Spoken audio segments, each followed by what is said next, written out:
নমস্কার বন্ধুরা, জয়াট আনন্দ শিল্পে আপনাদের স্বাগত। কেমন আছেন সবাই? আশা করি সবাই খুব ভালো আছেন। আজকের এই পর্বে আমরা চাইল্ড স্টাডি থেকে কিছু এমসিকিউ প্র্যাকটিস করব।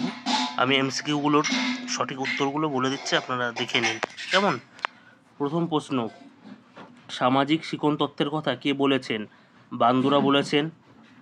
কোশ্চেন নাম্বার 2, বান্দুরা মডেলিং কি? বান্দুরা মডেলিং হলো আদর্শ স্থানীয় ব্যক্তির আচরণ অনুকরণ করা। কোশ্চেন নাম্বার 3, প্রাথমিক স্তরে মনোযোগ হলো ইচ্ছা নিরপেক্ষ স্বতঃপ্রসূত শিশুর প্রবৃত্তির দ্বারা পরিচালিত। কোশ্চেন নাম্বার 4, শিক্ষককে জানতে হবে শিশুর সামাজিক ও কৃষ্টিগত ভিত্তিটি কী?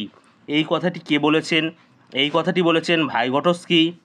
কোশ্চেন নাম্বার 5, শিখন ও শিক্ষণের উপর বহিঃপরিবেশের প্রভাব কী? ভাষা, ধর্ম এবং কৃষ্টি। কোশ্চেন নাম্বার 6, ব্রেন স্টর্মিং পদ্ধতির প্রয়োগ কোন বিষয়টিকে উৎসাহিত করে? অপসারী ও বহুমুখী চিন্তন। কোশ্চেন নাম্বার 7, শিক্ষার্থীর জ্ঞান বিকাশের সামাজিক প্রেক্ষাপট হলো শিক্ষার্থীর পরিবার। কোশ্চেন নাম্বার 8, তথ্য প্রক্রিয়াকরণের ক্ষেত্রে মনোবিজ্ঞানীরা স্মৃতির কয়টি পর্যায়ের উল্লেখ করেছেন? 3টি। কোশ্চেন নাম্বার 9, বুদ্ধি থাকা সত্ত্বেও শিশুর শিখনে অক্ষম হওয়ার মূল কারণ মনোযোগহীনতা।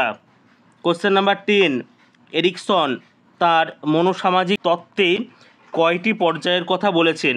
4টি।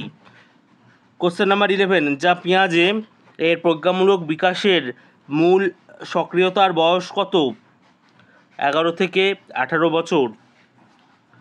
কোশ্চেন নাম্বার 12, শিশুর ভাষা বিকাশের স্তরে কুইং কোন বয়সে দেখা যায়?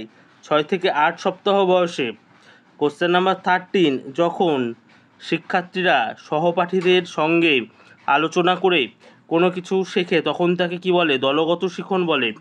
কোশ্চেন নাম্বার 14, সচেতনভাবে বৌদ্ধিক দ্বন্দ্ব কখন তৈরি করা সম্ভব হয়? বিতর্কে। কোশ্চেন নাম্বার 15, পরিমার্জন ছাড়া যে তথ্য সংরক্ষণ করা হয় তাকে কি বলা হয়? আত্তীকরণ।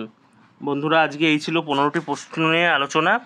কেমন লাগলো পর্বটি অবশ্যই মন্তব্য করে জানাতে ভুলবেন না। ভিডিওটি ভালো লাগলে একটি লাইক করবেন এবং বন্ধুদের সঙ্গে শেয়ার করে দেবেন যাতে তারাও উপকৃত হয়। সবাই ভালো থাকবেন, সুস্থ থাকবেন। দেখা হচ্ছে আগামী পর্বে। আজকের মতো বিদায়।